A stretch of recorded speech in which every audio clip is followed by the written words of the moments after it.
아멘.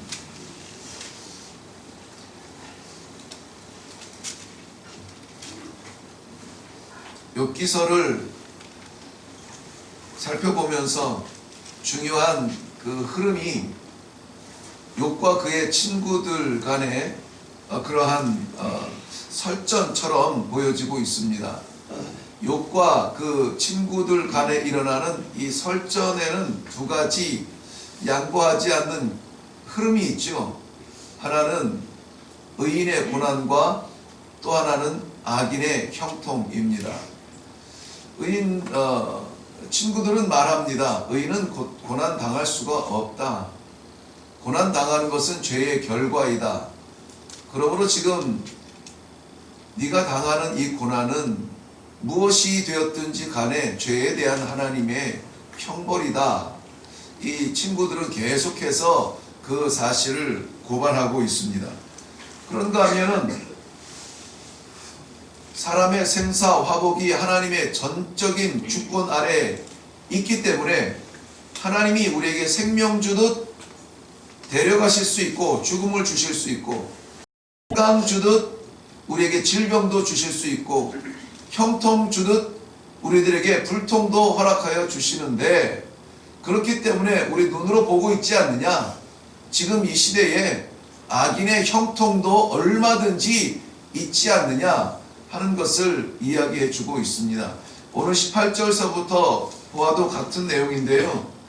그들은 물 위에 빨리 흘러가고 그들의 소유는 세상에서 저주를 받나니 그들이 다시는 포도원 길로 다니지 못할 것이라. 이러한 그 배경의 이야기들이 22절까지 계속되는데 무엇이냐면은 그들이 다시는 포도원 길로 다니지 못할 것이고 그들의 물은 곧 스며들 것이고, 이거 다 미래형으로 되어 있어요. 그렇다면은 지금 현재 진행은 무슨 의미냐면은 그들이 여전히 풍성하다는 것이에요.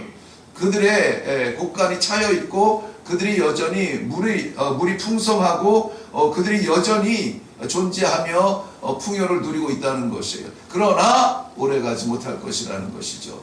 이것을 계속 이야기하고 있어요. 그 배경이 어디냐면은 24절 말씀에 보면은 하나님께서 이 악인들의 형통에 때를 정하지 않았다는 거예요. 어찌하여 전능자는 때를 정해놓지 아니하셨는고 라고 하는 것이죠.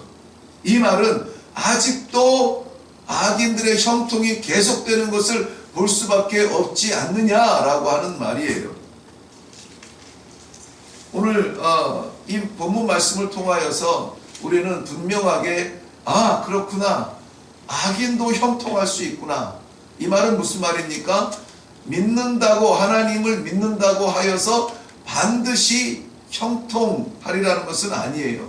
오히려 이 마지막 시대에는 하나님을 믿는다는 사람이 그 믿음을 지키기 위하여서 처절한 싸움, 전장 앞에 던져질 수도 있음을 우리는 알아야 합니다. 그러니까 만사형통 모든 것이 다 이루어질 것이라고 하는 그러한 믿음만으로 버티기에는 세상이 너무나 말세를 치닫고 있음을 알아야 돼요. 악인의 형통을 보면은 의인의 고난을 이해할 수가 없어요. 그런데 하나님께서 때를 정해놓지 아니하신 듯 여전히 의인의 형통도 우리가 보게 된다는 것입니다. 그것만 보면 우리는 시험에 들 수밖에 없어요.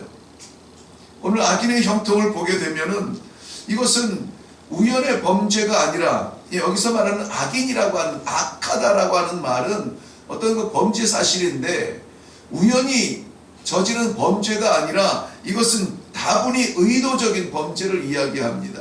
의도적인 악을 이야기해요. 이례적으로 순간적으로 저지른 죄가 아니라 반복적인 행실 가운데 나타나는 죄를 이야기하고 있습니다. 그들의 범죄는 고통에 빠진 자를 측은히 여기지 않습니다. 오히려 고소해할 뿐만 아니라 오히려 저들을 학대한다고 말하고 있습니다. 잉태하지 못하는 고통을 책망하고 억압하는 자리에 있다고 말합니다. 이러한 경우들을 우리는 어디에서 볼 수 있습니까? 함나의 눈물의 기도의 무게를 더하게 하는 그 분인나의 학대를 우리는 보고 있습니다. 뿐만이 아니라 과부의 무자한 것을 괴롭히며 오히려 이것을 이용하여서 자기의 유익을 취하는 그런 악한 행실들이 있습니다. 남편이 먼저 죽고 직업을 가질 수 없는 그러한 그 과부와 고아들에게 빚을 내어주고 그것을 갚지 못하여 노예로 삼아가고 있는 것이 이 유대 사람들의 일반적인 그러한 행실이었음을 꼬집어서 이야기하고 있습니다. 창세기 16장 12절에는 악한 자들의 그런 어떤 대표적인 인물로 이스마엘의 삶을 표현하고 있는데, 이스마엘을 이렇게 표현합니다. 그 손이 모든 사람을 치겠고 모든 사람의 손은 또 그를 칠지며, 그가 있는 곳에 문제가 일어나는 거예요. 우리가 흔히 아이들이 이야기하는 대로 트러블 메이커가 되는 겁니다. 이것은 한순간에 어떤 잘못과 실수로 일어나는 문제가 아니라 그 사람이 있으면 문제가 생겨요. 트러블 메이커가 돼요. 그러한 악을 이야기하고 있습니다. 그러한 악한 사람들도 형통한다는 것입니다. 짓밟고 모함하고 온갖 술수를 부려서 모든 사람들이 다 아는 악한 사람인데도 성공하는 것 같다는 거예요. 도대체 하나님께서 살아 계신다면 저런 사람은 벌 줘야 되는 거 아니냐. 모든 사람들을 짓밟고 일어서는 그러한 독불 장군을 어떻게 그냥 두시느냐. 오히려 더 형통하게 하는 것을 어떻게 보고 계시느냐. 우리가 말할 수 있는 그러한 상황이라는 것입니다. 오히려 그것을 바라보는 눈이 평안이 없고 마음이 답답할 만큼 저들의 삶에 형통이 일어난다는 것이에요. 이웃의 문제를 고소해하며 즐거워합니다. 이리저리 말을 옮겨 담으며 더 심하게 모함을 합니다. 하나님을 두려워하지 않습니다. 하나님이 안 계신 것처럼 살아가는 사람들입니다. 악한 자들입니다. 그런데 여전히 이 악한 자들은 존재한다는 것이죠. 뿐만이 아니라 형통한다는 것입니다. 23절 말씀에 보면은 하나님은 그에게 평안을 주시며 지탱해 주신다. 불공평한 것 같죠. 악한 자들의 형통을 보는 것만 해도 마음이 부글부글 끓을 터인데, 아니 하나님께서 저들에게 평안을 주시는 것 같고 하나님께서 저들의 풍요를 지탱해 주시는 것 같다는 것입니다. 마치 하나님이 그들을 도우시는 것 같은 형통의 길을 우리가 봐야 하는 것은 도대체 무슨 일입니까? 창세기 16장에 말씀드린 것처럼 이스마엘은 트러블 메이커인데도 불구하고 창세기 25장 17절 그의 결론에, 인생의 결론을 보면은 향년 137세에 기운이 다하여 하나님께서 작정하신 수명을 다 살고 죽어 자기 백성에게로 돌아갔다라고 말합니다. 게다가 장수까지 한다네요. 오히려 이렇게 사납게 살면서 밟고 일어나고 누르고 차지하는 사람들이 인정받는 듯한 그러한 유혹을 받고 있는 시대에 살고 있습니다. 실제로 그런 일들이 일어나니까요. 전도서 8장 10절 말씀에 보면 내가 본즉 악인은 장사 지낸 바 되니 무덤에 들어갔고 선을 행한 자는 거룩한 곳에서 떠나 성읍 사람에 잊혀진 바가 되었다라고 말하고 있습니다. 무슨 말씀이냐면은 악인들은 장사 지낸 바 되어 무덤에 들어간다. 이것은 순적한 장사를 치르게 된다는 거예요.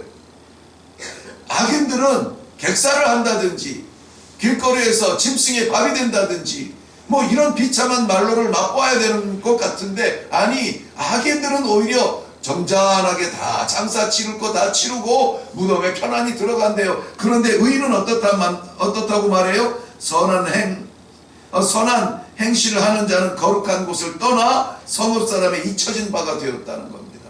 거룩한 성은 예루살렘 성을 말해요. 하나님을 믿는 사람들의 모임을 이야기합니다. 하나님의 통치를 말해요. 그런데 오히려 선한 행실로 살아가는 사람들은 쫓겨나서 어떻게 죽어가는지 잊혀진 바 된대요. 사람들 기억 속에도 없다는 겁니다. 이런 억울함이 있습니까? 본문에서 우리가 살펴본 것처럼 마치 성공 가도를 달리는 듯 보이는 그러한 사람들은 하나님께서 평안 가운데 지켜주는 것 같다. 인과 응보의 원리대로 보면은 그들이 오히려 의인의 반열에 서 있는 것 같다. 세상적인 것이 성공적인 것 같다. 경제 질서가 더 나아 보이는 것 같다. 권력이 더 힘있어 보이는 것 같다. 믿음이 보이지 않는다. 오히려 높은 자리에 올라서 호령하기까지 합니다. 세상으로부터 인정받기까지 합니다. 이 모양 저 모양으로 상을 받기까지 합니다. 이런 시대에 우리가 노출되어 있습니다. 오늘도 그렇게 살아갈 겁니다. 그런데 성도 여러분, 저는 이 말씀을 보면서 23절 하반절 말씀에 하나님의 눈이 그들의 길을 살피시도다. 하나님께서 그냥 놔두시는 거지만 여전히 하나님께서는 역사를 보시고 계시며 그들을 주시하고 계신다라는 것이에요. 세상에 오염된 눈은 부정의 성공도 박수를 보내고 세상에 잘못된 판단은 악인의 형통도 부러워하지만 하나님께서는 살펴보고 계신다. 의인의 고난도 보고 계시고 악인의 형통도 보고 계신다. 정의의 하나님의 관점에서 그러한 것들을 보고 계신다는 것이에요. 그런데 더 중요한 것은 무엇인지 아십니까? 이들의 형통이 잠깐 동안이라는 것이에요. 잠깐 동안. 오늘 하나님의 말씀에 24절 말씀 보겠습니다. 24절 한번 다 같이 보고요. 한번 읽을까요? 24절만 읽겠습니다. 시작. 그들은 잠깐 동안 높아졌다가 천대를 받을 것이며 잘려 모아진 곡식 이삭처럼 되리라 그랬습니다. 잠깐 동안. 이 말이 저에게 얼마나 위로가 되는지 몰라요. 가서 이 얘기 나눠야 되겠다. 오늘 말씀의 제목을 뭐라고 정했을까요? 잠깐 동안 그렇게 정했어요. 잠깐 동안. 세상이 이기는 것 같고 믿음의 사람들이 기눌려서 이 복음도 제대로 전하지 못할 시대가 되었습니다. 내가 목사라고 하는 것도 떳떳하게 말하지 못할 때가 되었다라고 누군가는 슬퍼합니다. 복음을 증거하기 위하여서 인사만 해도 위아래로 훑어보면서 마치 벌레 보듯 쳐다보는 시대가 되었어요. 그런가 하면은 악인들은 떳떳하게 가슴을 퍼면서 형통한 것처럼 살아가고 있습니다. 뭔가 불공평이 일어나는 것 같아요. 그런데 하나님이 보고 계시는 한, 하나님께서 살펴보고 계시는 한, 악인의 형통도 잠깐이라는 거예요. 잠깐. 마치 아침 이슬이, 아침 안개가 가득 차서 한 발자국 나아갈 수 없을 것 같은 혼란이 있어도 태양 떠오르는 순간에 사라지는 것이 안개라는 것입니다. 결코 그러한 것들을 우리가 부러워할 것이 아니고 결코 그러한 새까맣게 몰려드는 안개 때문에 우리가 두려워할 것이 아니에요. 우리에게는 의로우신 태양 그리스도, 우리 심장에 살아계신 하나님이 계시다라고 하는 이 사실을 믿으시기 바랍니다. 지금 잘 되는 것 같은 것 부러워하지 말아요. 그런 것들은 잘린 이삭처럼 됐답니다. 잘린 이삭의 의미는 뭡니까? 뿌리에서 잘렸다는 거예요. 지금 모양은 있는 것 같으나 곧 마를 거라는 것이에요. 살아가는 성도 여러분, 잠시 누리는 형통보다 영원한 생명을 누리게 하는 그 믿음을 붙드시기를 바랍니다. 아멘. 그 믿음 흔들리지 아니하도록 이 연말연시에 온 세상이 혼란 가운데 있어 믿음의 사람들도 예배의 자리 찾지 못할 만큼 우리를 부르고 우리를 찾고 가야 할 것 같은 자리가 얼마나 많은지 몰라요. 그러나 결단하세요. 영원한 것을 주는 것이 무엇인지, 잠깐 있다 사라질 것이 무엇인지, 없어도 되는 것 때문에 우리의 영원한 생명이 손해보지 않기를 바랍니다. 아멘. 영원한 것 때문에 잠시의 수치를 당하고 영원한 생명 때문에 잠시의 부끄러움을 당하는 그러한 지혜를 갖기를 주님의 이름으로 축원합니다. 잠깐 동안 사라지는 것 판단할 수 있는 지혜를 달라고 이 아침에 기도하세요. 주님, 잠시의 부귀 영화 때문에 영원한 나라에서 하나님 앞에 설 때에 부끄럽지 아니하도록 오늘 결단하게 해주시고, 하나님이 믿음 때문에 잠시의 화려함을 내려놓을 수 있는 지혜를 허락하여 주시옵소서. 우리 함께 기도하며 힘을 얻고 내려가시기를 주님의 이름으로 축원합니다. 기도하겠습니다. 잠깐 동안 우리의 눈을 현혹하며 잠깐 동안의 성공, 잠깐 동안의 단맛, 잠깐 동안의 희열, 그것 때문에 믿음 흔들릴 수밖에 없는 그러한 암울한 시대를 살아가고 있습니다. 이 아침에 기도의 자리를 찾은 주님의 백성들, 아무쪼록 잠깐 누릴 화려함 때문에 영원한 믿음의 손해보지 아니하도록 지혜를 허락하여 주시옵소서. 아버지, 우리의 모든 가정들, 우리의 모든 식구들, 우리의 모든 교회들이 영원한 주 생명을 붙들기 위하여서 오늘 결단하며 기꺼이라도 세상에서 손해보아 하나님 나라에서 유익한 존재들이 다 되게 하여 주시옵소서. 감사드렸고 예수님 이름으로 기도하옵나이다. 아멘. 하나님께서 허락하시는 것이라면은 잠시의 부끄러움, 고통, 고난 기꺼이 감당하게 하여 주시옵소서. 그러나 잠시의 형통 때문에, 잠시의 화려함 때문에, 잠시의 성공 때문에 믿음의 사람으로서 부끄러운 선택을 하지 않도록 하나님 오늘 우리에게 지혜를 허락하여 주시옵소서. 주와 함께 나아감으로 말미암아 주와 함께 영원한 길을 걷게 하여 주시옵소서. 이 땅 위에서 하나님의 사람임을 자랑스럽게 증거하는 그러한 삶이 되도록 축복하여 주시옵소서. 오늘 우리 다 같이 한번 기도할 때에 홀이라도 유혹되는 것이 있었으면 과감하게 내려놓고 담대하게 영원한 복음을 붙들고 살아가게 해달라고 주님께 기도하며 내려가시기를 바랍니다. 우리 주님 한번 외치고 기도하겠습니다. 주여